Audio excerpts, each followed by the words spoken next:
The world of modern aviation relies heavily on technology, and nothing shows this better than aerial refueling. In this video, we look at how the Brazilian KC-390 Millennium and the Swedish Gripen fighter jet work together using one of the most advanced refueling systems in the sky.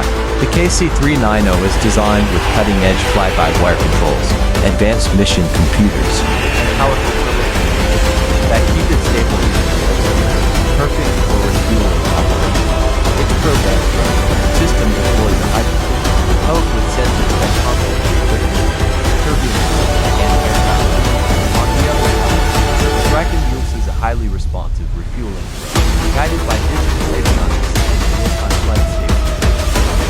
As the fighter approaches onboard sensors, autopilot, and aerodynamic control surfaces help exact alignment at high altitude and high crosswinds. This technology extends the Gripen's combat range